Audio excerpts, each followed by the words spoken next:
Hi everyone, welcome to another themed reading vlog. This is going to be part 2, or I guess we can call it episode 2 of me reading BIPOC diverse romance.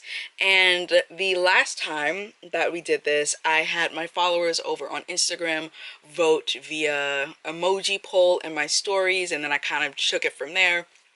But this time, I decided I'm going to put it in a wheel of names and then spin, and I'm going to let go of some of the control, right? So I have absolutely no idea at the beginning of this video, at the time of filming, I have no clue any of the books that I'll be reading in this video.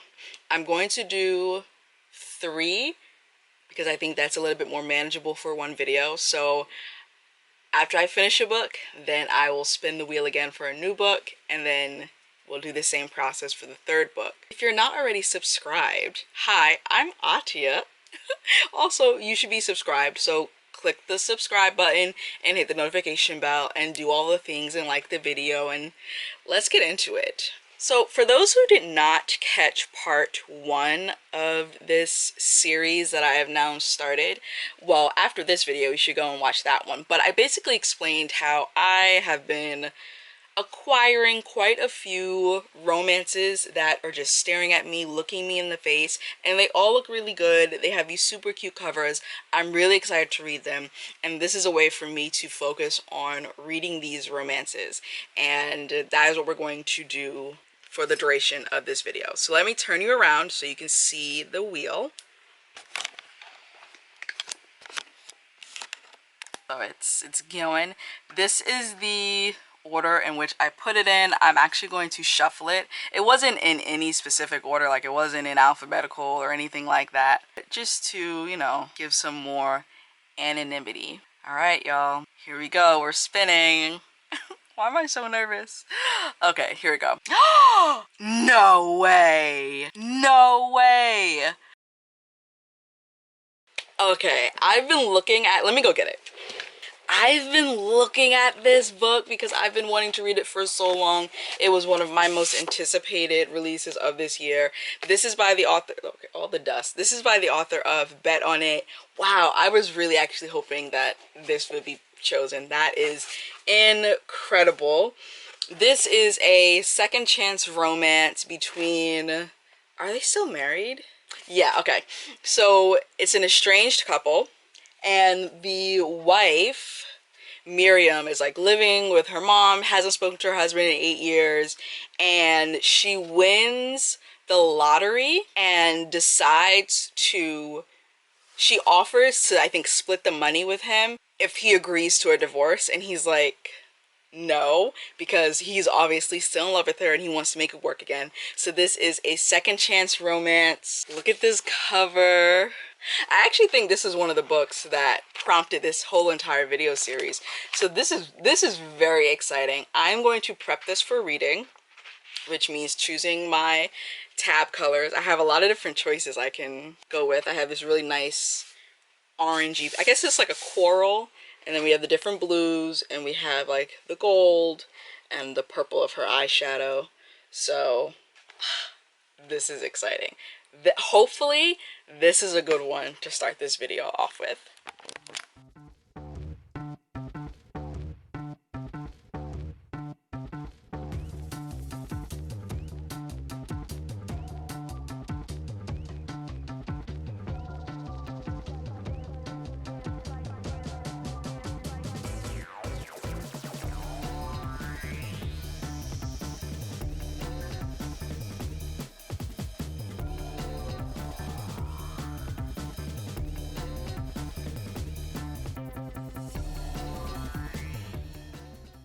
All right, y'all, I am on page 154 of Play to Win by Jody Slaughter. I don't think I've checked in since I started reading this book. I am enjoying it so far. It's so interesting because it is a second chance romance, and they have not spoken in 8 years, this couple. because he walked out. And what's so interesting is that you can definitely tell there's some tension there, obviously, because again, he walked out. It's been 8 years. And what's so interesting about second chance romances, and especially ones about couples that are already married, and I believe I said this, I don't even know what video that was, where I was talking about Before I Let Go by Kennedy Ryan. What's so interesting is seeing these two people relearn each other, this new iteration of themselves, while also holding on to all of these memories from the past that also hold sentimental value. And you find out that, and I don't really think this is a spoiler, but you find out that the husband, Leo, he left because he felt as if he was not a good husband. Like, he thought that because he could not take her out to have steak and, you know, buy her diamonds, and he did not feel like a good provider and his definition of what a husband is. And so he just decided on his own volition that he was going to exit the relationship, without having a conversation with her. And on her side of it, she's like, you didn't talk to me. You didn't talk to me, and I never asked you to be a provider. It's supposed to be a partnership. And so that's just that's interesting. It's very interesting, because you have Leo, who feels and felt less than, and so he made the solitary decision to leave. And I think it's I don't even know if it's a commentary or just an interesting exploration of the pressures we put on men. And by we, I mean society. Like, what essentially patriarchy and toxic masculinity just rolled up into one, and how that negatively affects them when they are not fitting into this one size fits all framework, and how that ends up hurting both parties involved. But yeah, I am, like I said, on page 154, which is a little shy of halfway through, and we're making good progress. It reads pretty fast too. I read a good bit of it yesterday. Yeah, I think I read about 90 pages yesterday. We're making very good progress.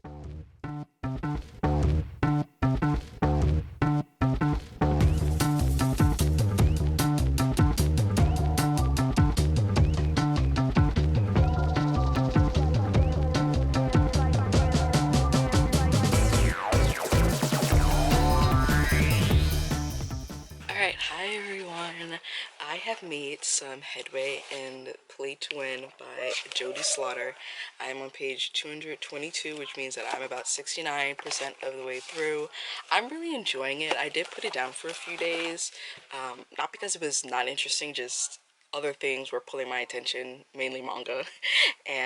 But once I got back into it, I read like close to 70 pages in one sitting, so it's definitely a compulsively readable book. And what's so fascinating is that because it is a second chance romance, they definitely fit together, and they definitely are perfect for one another, but in a rough way, like a discordant type of situation, where if they were music, they would be harshest of chords that you would think don't go together, but when they are played together, somehow it just works. And we're really seeing them try to get, well, not even, well, Leo is trying to get back to it because he's trying to win Miri back, but Miri is just like frazzled dazzled because now she has all this money because she's won the lottery, and she's still not happy. And she thought that money would not solve her problems, because they definitely have solved a lot of her problems, her financial problems, but she thought that they would make her happy, and they're not. Like, there's something else there. And what's so lovable about Miri as a character is that she is endlessly sarcastic, and the people around her know that, and they love her for that, and they take it as a, okay, if she's being sarcastic, it means that we're not thinking like we should be thinking. And I love the secondary relationships in this as well. So Miri is very close with her mother. She lives with her mother, and they've always been very close because it's just been the two of them. And her mother, Miss Patrice, is like, she is about her daughter. Like, she goes up to Leo and is like, hey, I love you like a son, but don't think that I'm just gonna let you come back and break her heart again, because I will hurt you, sir. and and then Miri's best friend, one of her best friends, Jade, who is just absolutely like, I love Jade. She literally goes up to Leo and she's like, I don't like you. Just unapologetic with her feelings. So she was here when Leo left. Like, she saw Miri at her lowest and she's like, I don't like you. And you're gonna really have to work to get Miri back. I think you guys belong together. I don't like understand it, but I get it. And I'm rooting for her, which means that you have to do the work to be worthy of her. And it's like, these are the type of friends I love to see in books. I really do. And then on the opposite side, we have Leo, and he has a friend, Quentin, who, like, I think they've been friends since high school. And Leo comes back and he goes over to Quentin and his husband's house, and they're just clowning him. They're really just clowning him. Like, it's just some out of pocket thing. It's like, yeah, like, you should have never left your wife, but now you're back. Like, what? But it's from a place of love. And then when Leo and Quentin go out and they get like lunch or dinner a couple days later, Quentin is really telling him about himself. And it's just like, you're stubborn and you just up and left and didn't tell anyone, didn't think about anyone else, and you think that you have to handle this all on your own and you're wrong. And it's just like, wow, he's been back for like 0.5 seconds, and the people in his life are from a place of love, really just telling him about himself, because they were also abandoned by him too. It's not just that he left his wife, he pieced out from the town. Like, he just bloop, he left. And so he's been gone for years. He missed out on beginning years of his nephews, and that goes to his sister. Like, his sister and him have such a great relationship, but the sister is like, you truly, like, I don't know if I can root for you getting back with Mary, because is you being here dependent on her? Like, so if you get back together with her, if she allows you to, you're gonna stay. But what if she changes her mind? Does that mean you're gone again? Or what if it never works out between the two of you? Does that mean you're gone again? Do we not matter? Do we not get a say? Yeah, so the character work is definitely like 10 out of 10, because the relationship is definitely, I don't want to say they're pining, because they're not pining. It's just, can I say they're pining when they're already married? Like, they're already married. There is sexual tension there, but it's a different type of sexual tension because they are married. And what's stopping them is not any like societal rules or anything like that. It's really just like, he hurt her and is wary of hurting her again. And she's been hurt by him and is wary about being hurt by him again. But yeah, I'm really enjoying it. Like I said, I'm on page 222. I have reading sprints later today, so I think this will be, if I don't finish it before then, that will be my main focus. I have, this ends on page 310, so I have 88 pages left.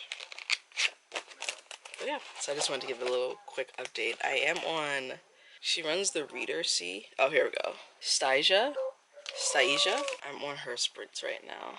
We have 4 minutes left, and I don't know if she's going to do another one, but for these 4.5 minutes, I'm going to read.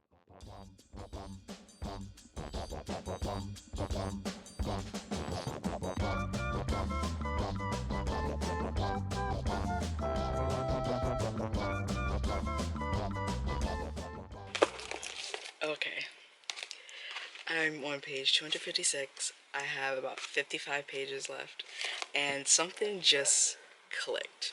I was, looking at the cover, and I realized that I never read the, how they have like a, it's not a blurb, it's not a subtitle, but a lead-in or something, that it's like a quirky, quippy line that encapsulates the book. So for this one, it says, when it comes to second chances, you gotta play to win. And initially, like, before I had read that, I had been thinking that, like, oh, play to win as in you have to, we're all playing the game, we're all living. If playing is synonymous, not synonymous, is a metaphor for living, then you have to live to win. Like every chance, every choice that you make has to be in service of the goal of winning.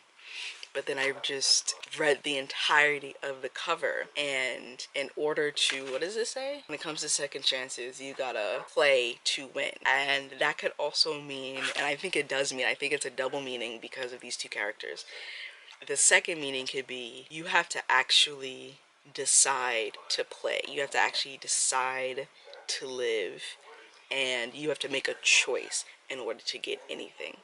And I think that the title Play to Win is both. I think it has a double meaning simply based on how both characters are and what they're going through. So for Leo, I think that the first interpretation that I had of the title being that we're going to live, we're making choices, but every choice that you have to, every choice you make has to be in service of winning. I think that is encapsulating Leo. He has no problem making choices.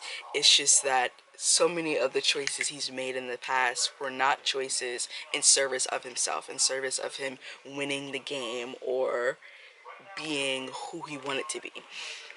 And he consistently calls himself a coward because he makes choices, but they are the easy choice or the easy way out. And then you have Miri on the other hand, when she is faced with decisions, especially hard decisions, she freezes and she shuts down and she just withdraws from everything, and she's unhappy, she's unsatisfied because she refuses to make the choice. She refuses to play. So she wants to win, but she refuses to even enter the game. Whereas Leo wants to win, but the way he is playing the game is not in service of his goal of winning. Isn't that genius and beautiful, and just like the doubleness of this title? This is good. This is a good book. I would highly recommend it. I see it being no less than a 4. When I do my final rating, we'll see how it, how it plays out. But this is solid. I enjoyed Bet on It, which was the first book in this series. And now that I'm thinking about it, I'm remembering how Miri is related to Asia, Asia, who is the main character in Bet on It. And Asia goes and she gets like starts getting her nails done, and Miri is her nail tech, and that's how they build a relationship. And I enjoyed Bet on It, like thoroughly enjoyed it to the point where, hello, I wanted and requested a copy of the second book. But I think I enjoyed this one more because of just how much work both characters had to do within themselves in order to make their relationship work, because they were married. Like, they grew up together, they got married, they were estranged, and so they're sifting through their own baggage, but they're also sifting through the baggage of their marriage. Yeah. Next time I talk to you, I will have finished the book, and I will give you my rating, and then we'll also pick another book. Or should we pick the next book now? Let's finish this, and then, since I'm so close, and then we'll pick the next book. Hi and hello. I come to you as I said I would, having finished Play to Win by Jody Slaughter. I ended up giving this one 4 stars, and what I realized as I was finishing it up is that Slaughter subtly explores how societal gender norms hinder everyone. They hinder everyone, including straight people, including cis people, including people in hetero relationships. They harm everyone. So you have Miri, who felt weird, like she wasn't this perfect southern housewife because she had more sexual experience than her husband. She's bisexual. She doesn't like to cook, has no desire to clean or cook or go to church or do anything that a nice classy southern lady is supposed to do. And then she has no desire to nurture anything. Like, that's just not her thing. And Leo the real reason that he ran away is because he felt like he was failing at being a good husband, because he equated being a good husband with being a good provider, and he felt like he wasn't doing that. And also that he had no desire to be the provider. Like, he did not want to be the sole provider or the sole reason that they made it in life. That was just, that's not his thing. He wants to nurture something. And it's funny because they have a moment of realizing where he doesn't want to be the provider, he wants to be the nurturer, and she doesn't want to be the nurturer. She's okay helping to provide and keep the whole unit stable. And it was a great time. It was a great time. So now it's time to pick the second book of this project. Let's see.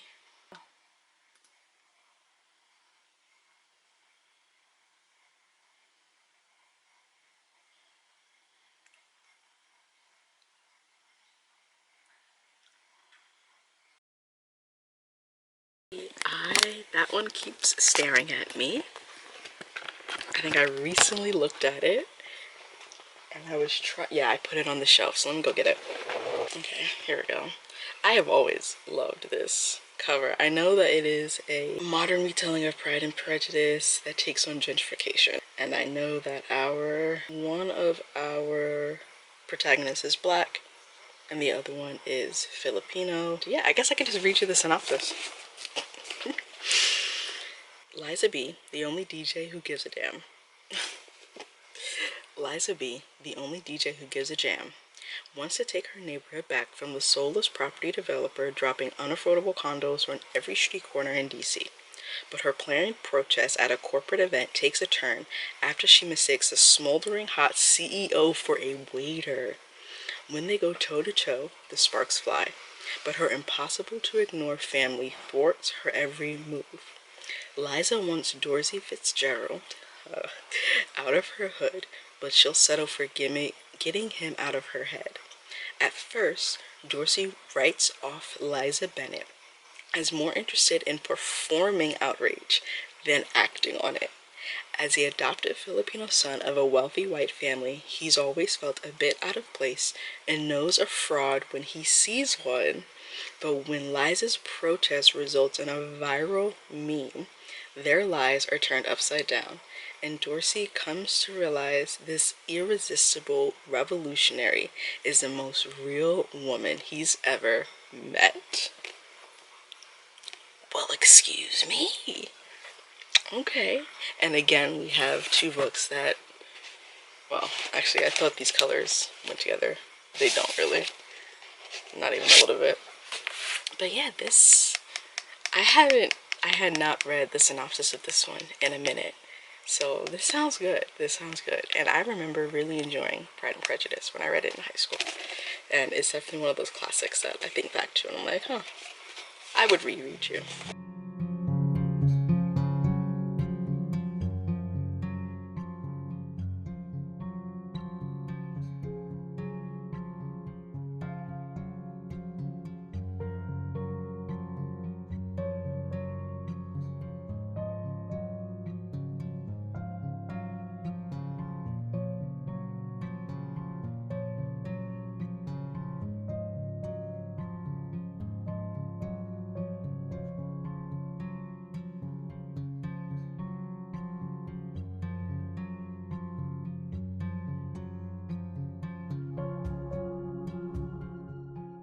Okay, so I've finally started and gotten 111 pages into Pride and Protest by Nikki Payne. I forgot. Okay, so let me back up. I read Pride and Prejudice in high school. I think, was it 10th grade English? One of those. And I remember thoroughly enjoying it. I remember absolutely loving Pride and Prejudice. And it makes sense, you know, it's enemies to lovers, it's angsty, it's tense, they don't actually want to be together, blah, blah, blah, blah, blah. I forgot how obnoxious the character of Elizabeth is in the original Pride and Prejudice until I'm reading this, reimagining in the character of Lisa. And Dorsey, who's supposed to be our Darcy, is so obnoxious. And it's so funny because they are both so holier than thou, but definitely have their own faults and kind of know that they have their own faults.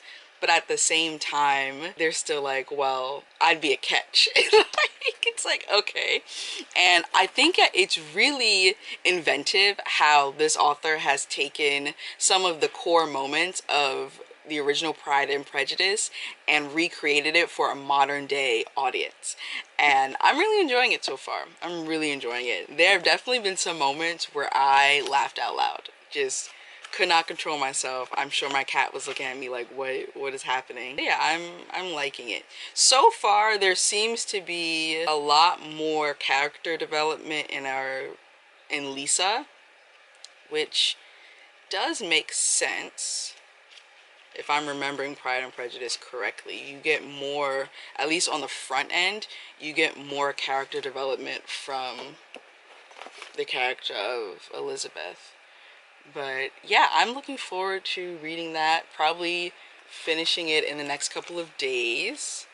I was able to read about, I guess this is a quarter. Yeah, because and this is a thick one too.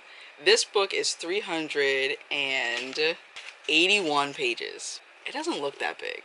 Yeah, well, we'll see. I will say that while I was reading last night, I was like, okay, I want to know, because I know there's another one, but it's based on Sense and Sensibility, which I've never read and I have no intention of reading. So I'm curious to see if I will find the same enjoyment in that book, and I'll put the cover here, in that book that I am in this book, having no idea what the premise and plot of Sense and Sensibility is. And this book actually comes out in, I think, January. I forgot to mention that I received 2 romances in the mail from Berkeley Romance over the past 2 days, and these are both upcoming releases. And I don't know, I think one of these comes out December 5th and the other one comes out December 12th, so they may or may not be out by the time that you see this video. They probably will be. Who are we kidding? But the first one is Game On by Ceresia Glass. This is the author of The Love Con, which I read in the first part of this video series and absolutely loved. And I was highly anticipating this. So when they reached out and asked if I wanted a copy, I was like, yeah, duh, of course. And it follows 2 gamers and yeah, what does it say? So we have Samara Reynolds. She's built a large following as a gamer under an anonymous screen name, and then she posts a critique about a popular game, Legends Fall, and this leads to hundreds of female gamers criticizing the game and its company. And then we have Aaron, who has been on a mission to get his company certified to create content for people with disabilities. Okay, so I think he's the CEO of the gaming company that put out the game that she criticized online.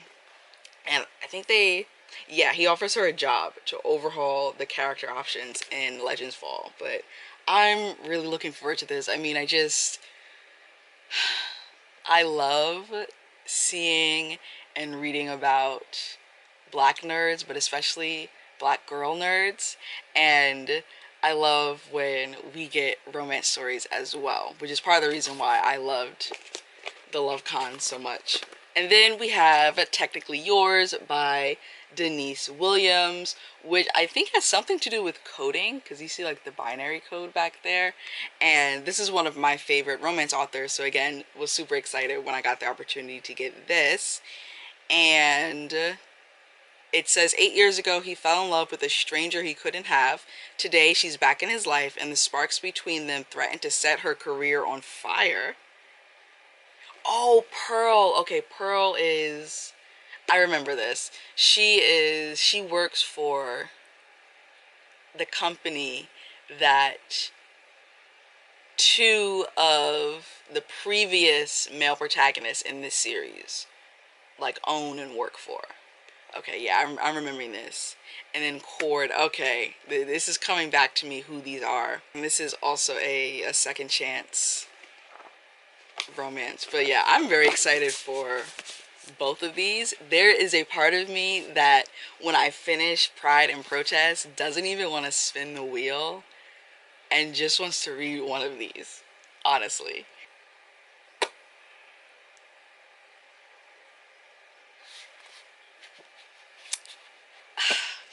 Should I do it? Seriously, like I don't know. I wanted to think about that a little bit more because I am very, very, very excited for both of these. We shall see.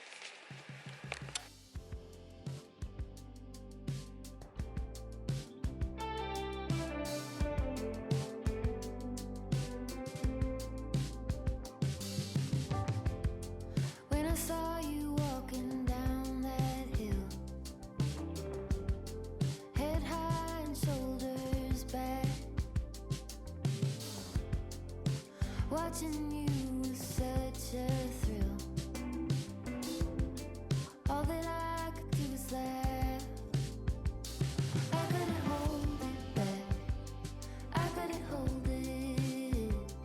I couldn't hold it back.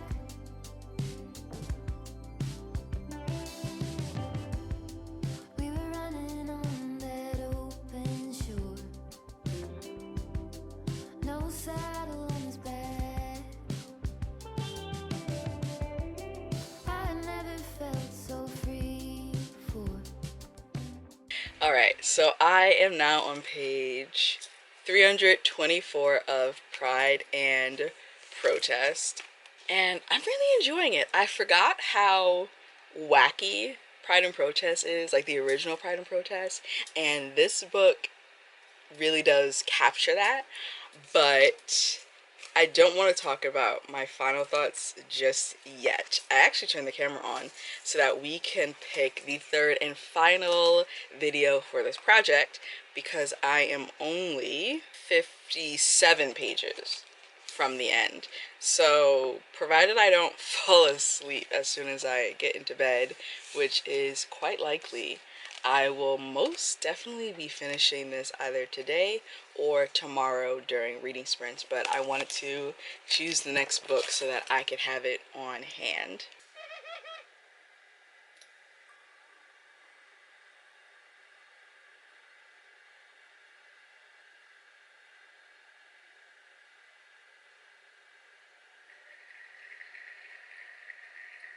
Okay, if I'm not mistaken, that one is a pretty short one. Yeah. Here we go.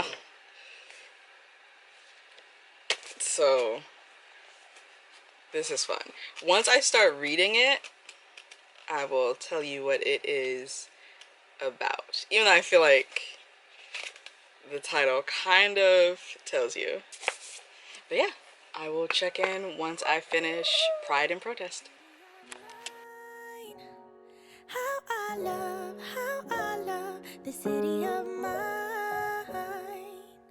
It never gets me down, city of mine. How I love the city of mine. It never gets me down, yeah. I was born in the city, I was raised on its edges. My pop work is life when it's complex. I found love when it's center. If I could live here forever, think it'd be for the better. I love the weather, even though it's fog 24/7. I love the people, this is city. I met all my best friends, and I wanna thank every brick. I wanna thank every entrance to every building that I see. Alright, hello, hi. We did it. I finished it, y'all. I finished it. I'm giving this one 3.5 stars. This was a solid romance. I really liked it. I will be picking up the sequel, which I believe is like Sex, Lies, and Sensibility.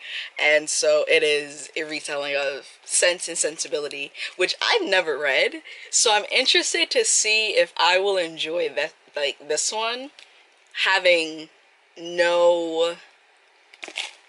what's the word I'm looking for? Having no reference material. There we go.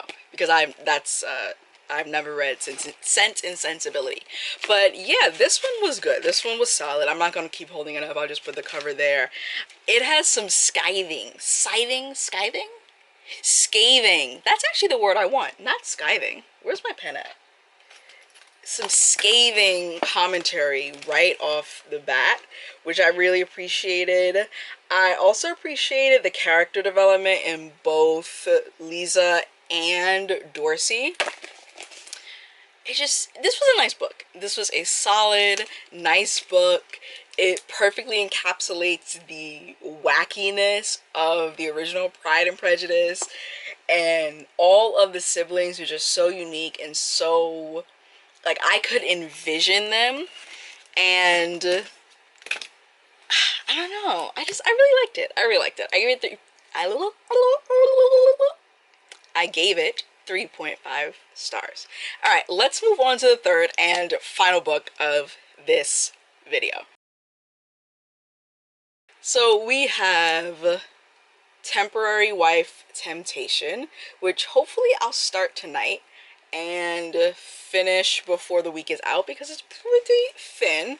All right, so it says, is that the synopsis? It's very, very short. Is that really the synopsis? I guess so. Here we go. All right, so it says Garrett Song is this close to taking the reins of his family's LA fashion empire until the Song matriarch insists he marry her hand-picked bride first. To block her matchmaking, he recruits Natalie Sobol to pose as his wife. She needs a fake spouse as badly as he does. Why? But when passion burns down their chaste agreement, the flames could destroy them all. And this is actually, is this book 1 in this series? It says an Heirs of Han Sol novel. But I'm wondering, is this like the beginning of the series? Yeah, it is. The beginning of the series. Also, was this an arc? I'm seeing like a date. You guys see that? It's a high quality arc. If it is an arc. I don't think it's, it has a price. I don't know what I'm saying. I don't. I have no idea what I'm saying. But I'm looking forward to starting this hopefully tonight. I think I'll dedicate, like, I'll get to page 50 and then I'll have some judgments, hopefully. I love fake dating. I really do. I really do love fake dating. I don't know why. I don't know why. But yeah, let's get into it.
All right. Hello. Hi. You're getting Afro Atia because we are real here. Oh, so I am 81 pages into Temporary Wife Temptation by J.C. Lee. I really like it. It jumped straight into the premise, like, just there was no flip-flopping around. It was very much like he needs a wife. The thing with her, why she even thinks about this fake marriage is because she's actually trying to adopt her niece, the daughter of her recently deceased sister, who is living with the niece's paternal grandparents. But her sister's dying wish was for her to adopt the daughter and, like, raise her. So she feels that if she is married and wealthy, then she has a better chance when she contests for, not parental rights, but a test for, like, guardianship and, you know, adoption. But yeah, I figured I would check in at 81 pages because it took me no time to read those 81 pages. Probably because, you know, it's not a tall book. And I have a feeling that I could easily finish this in another sitting, maybe another 2 sittings. It is 200, oh wow, it's 215 pages. So it's possible, but I wanted to give my thoughts and opinions. It does have some funny moments. Yeah, I've like been tabbing it. So this color right here is for funny moments, and there's quite a few of them. I'm interested to see how their relationship evolves, especially because they're both pretty much very willing to enter this fake marriage for the circumstances that I've already lined out. And yeah, I'm looking forward to it, and there's nothing bad about it. It's not mid, and it's not a favorite yet, so I really don't have anything else to say. But yeah, that's where we're at. Alright, so I finished The Vow by J.C. Lee. It was good. It was cute. I'm trying to remember what I rated it. Okay, I gave it 3.75 stars. Yeah, that feels right. It was a solid romance. It was a really solid romance. They fell in love very naturally given their circumstances, and it was believable. And I'm trying to remember the conflict. Oh, okay, yeah, the conflict. I'm trying to remember it. It wasn't miscommunication, which was nice, but it was definitely based in one of the main characters' insecurities around relationships and love. But, you know, that's to be expected. The ending was a wee bit rushed. I think that's what took it from being a 4 to a 3.75 was the rushed ending.